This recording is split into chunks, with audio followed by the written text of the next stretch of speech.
سمجھتا ہوں جنہوں نے پاکستان کے مستقبل کو بنیاد فراہم کی، یہی وہ لوگ ہیں جس نے اس کی فاؤنڈیشن کو پھر سے کھڑا کیا۔ آج ہم صبح حاضر ہوئے صفت غیور کی قبر پہ فاتحہ پڑھ کے ہم یہ پیغام دینا چاہتے تھے۔ بہت سارے لوگ کہتے ہیں کہ یہ لوگ تنخواہ لیتے ہیں اور ان تنخواہوں کے بدلے میں اگر جان دے بھی دیتے ہیں تو کیا ہوتا ہے۔ میں وہاں ان کے پہلو پہ قبر کے ان کے قدموں کے پاس کھڑے ہو کے سوچ رہا تھا کہ کون سی تنخواہ اب یہ پا رہا ہے وہاں پہ۔ صفت صاحب میں شرمندہ ہوں، وہ تنخواہ میں آپ کو دے نہیں پا رہا۔ ایک ہی تنخواہ ہے جو ہم ان لوگوں کو دے سکتے ہیں، اور وہ ہے احترام، ریورنس، عزت۔ وہ بھی پتہ نہیں جو مقام ان کا ہے وہ ہم دے سکیں یا نہ دے سکیں۔ ہم کون ہوتے ہیں ان کو یہ تنخواہیں دینے والی؟ ان کو تو تنخواہ خدا خود دے گیا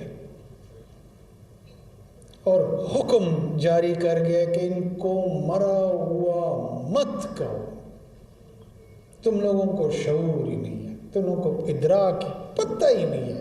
مجھے کہہ رہا ہے قرآن، آپ کو کہہ رہا ہے قرآن، جو سانسیں لے رہا ہے اس وقت، ان سے مخاطب ہے کہ میں ان کو رزق دیتا ہوں۔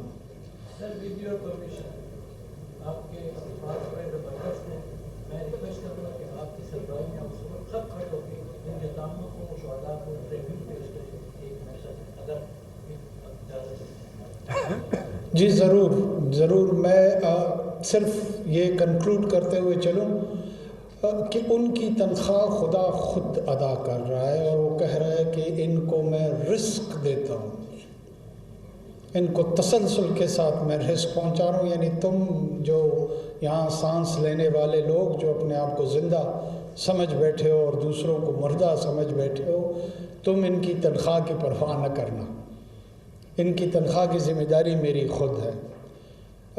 اس صفت صاحب کا نام میں نے استعارے کے طور پہ لیا۔ صفت پشاور کا بیٹا تھا۔ اس پشاور کے بیٹے نے پشاور پہ ہی جان دی، اور جس خودداری اور بہادری کا استعارہ وہ بن گیا، اس جیسے 90,000 لوگ ہمارے ہیں، اور بدقسمتی سے ہمارے ہاں اس قربانی کو بعض اوقات مختلف زاویوں کی وجہ سے، میں کسی بھی چیز کو اور اس اہم قربانی کو کسی چھوٹے سیاسی نقطہ نظر سے جوڑنا نہیں چاہوں گا۔ بدقسمتی سے یہ جو قومی ہیرو تھے، یہ جو ہمارے روح کے دالان کو ریپرزینٹ کر رہے تھے، نمائندگی کر رہے تھے، ان کو ہم نے ایک ایسے بلیک ہول میں دھکیل دیا کہ ہمیں پتہ ہی نہیں لگ رہا ہے کہ ان لوگوں کا کردار ہمارے معاشرے میں، ہمارے معاشرے کی تشکیل میں، ہمارے معاشرے کو بنیادیں فراہم کرنے میں، کھڑا کرنے میں، فنکشنل کرنے میں کردار کیا تھا ان لوگوں کا۔ انہوں نے تکمیل، یہ نشتر صاحب کا بھتیجا جس نے تخلیق پاکستان میں کردار ادا کیا، انہوں نے خون دے کے تکمیل پاکستان کی اس میں کنٹریبیوشن کی۔ ہم ایک بہت ہی عظیم خواب کی تعبیر بن سکتے ہیں اگر بننا چاہے۔ پاکستان کا خواب ایک بہت بڑا خواب تھا، اور اس کی تعبیر بھی اتنی آسان نہیں ہے۔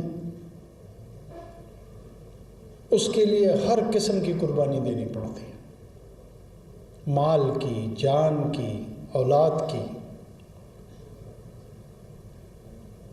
اور پھر اپنے مستقبلوں کو محفوظ کیا جاتا ہے۔ کوئی ایک نسل ہوتی ہے جو قربانی دیتی ہے اور اپنے سینکڑوں نسلوں کو آباد کر جاتی ہے۔ یہ فیصلہ اب ہم نے کرنا ہے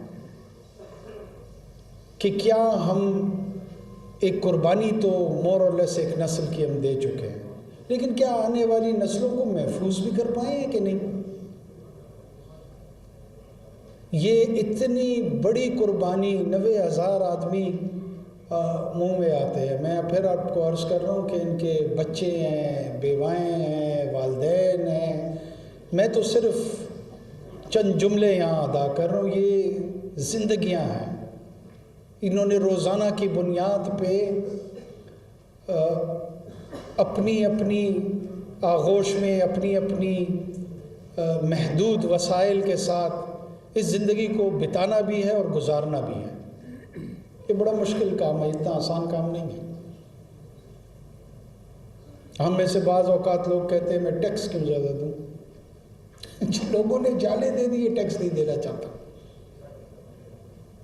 کوئی کہتا ہے کہ چوری کرنا بھی اس کا حق ہے، کوئی کہتا ہے اسمگلنگ کرنا بھی اس کا. یہ کس طرح کا معاشرہ اور ریاست ہم تشکیل دینے جا رہے ہیں؟ ایک طرف 90,000 لوگ اپنی جانیں دے رہے ہیں اور دوسرے طرف لوگ حق کی اسمگلنگ مانگ رہے ہیں. خیبر پختونخوا کے لوگوں نے دہشت گردی کرنے والے درندوں کا مقابلہ کیا. نگران وزیر اعظم انوار الحق کاکڑ کی ایوان صنعت و تجارت کے وفد اور میڈیا سے گفتگو. ملک بھر میں فلسطینیوں سے اظہار یکجہتی کے لیے ریلیاں نکالی جا رہی ہیں. ظلم کا شکار فلسطینیوں کے خلاف اسرائیلی جارحیت کی بھرپور مذمت کی جا رہی ہے. شرکاء کی فلسطینیوں کے حق میں شدید نعرے بازی، شہداء کو خراج عقیدت پیش کیا گیا. ریلیوں کے شرکاء نے اسرائیل کے خلاف بینرز اٹھا رکھے تھے. پارا چنار میں موٹر سائیکل ریلی، نوجوانوں کی بڑی تعداد نے اس میں شرکت کی. جعفر آباد میں ریلی کے شرکاء کی فلسطینیوں سے بھرپور اظہار یکجہتی کی گئی ہے. دوسری جانب رحیم یار خان میں فلسطینیوں پر اسرائیلی جارحیت کے خلاف ریلی نکالی گئی. قصور میں بھی مذہبی جماعتوں کی بلے شاہ اور دیگر علاقوں میں ریلیوں کا انعقاد کیا گیا. اسی طرح دینا میں فلسطین سے اظہار یکجہتی کے لیے ریلیاں نکالی گئیں. اسلامی جمعیت طلبہ کے زیر اہتمام جھنگ میں ریلی نکالی گئی.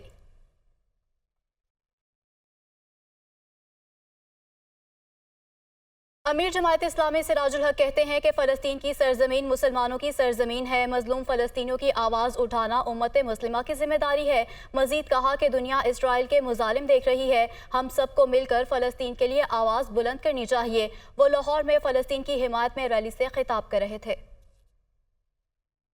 مسجد اقصی اور ارض مقدس فلسطین کے وارث صرف غزہ اور فلسطین کے مسلمان نہیں ہیں. اس دنیا میں 2.25 ارب مسلمان مسجد اقصی کے وارث بھی ہیں، مسجد اقصی کے محافظ بھی ہیں. فلسطین کا مسئلہ عرب اور عجم کا مسئلہ ہے. کیا یہ عرب قومیت کا مسئلہ ہے؟ کچھ لوگ ضرور اس کو عربوں کا مسئلہ بنانے کی کوشش کرتے ہیں، لیکن مسئلہ فلسطین یہ اسلام کا مسئلہ ہے، یہ ایمان کا مسئلہ ہے.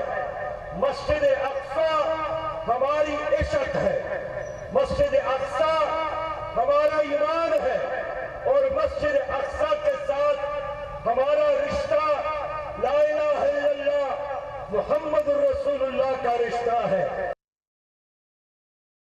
ML1 کا 3 مراحل میں تعمیراتی کام آئندہ مالی سال سے شروع ہونے کا امکان ہے. پلاننگ کمیشن کے مطابق نظر ثانی شدہ پلان کے تحت ML1 پر 6.7 ارب ڈالر مجموعی لاگت آئے گی. منصوبے کے تحت نواب شاہ سے روہڑی، ملتان سے لاہور ریلوے ٹریک بنے گا. تفصیلات جان لیتے ہیں مدثر رانا سے. مدثر بتائیے. جی، پلاننگ کمیشن حکام کے مطابق آئندہ مالی سال 2024-25 کے دوران ML1 پر کام شروع کیے جانے کا امکان ہے، اور ML1 کا جو نظر ثانی شدہ پلان ہے وہ 31 اکتوبر کو پلاننگ کمیشن اور چائنیز حکام مکمل کر لیں گے. جو ذرائع کی جانب سے بتایا جا رہا ہے کہ پہلے ML1 کی لاگت 9.8 ارب ڈالر تک پہنچ گئی تھی، لیکن اب جو نظر ثانی شدہ پلان ہے اس کے مطابق ML1 کی کاسٹ تقریباً 6.7 ارب ڈالر تک ہوگی.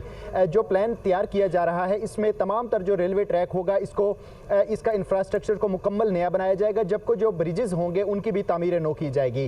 ذرائع پلاننگ کمیشن کی جانب سے بتایا جا رہا ہے کہ پہلے مرحلے میں ML1 کی تعمیر کے لیے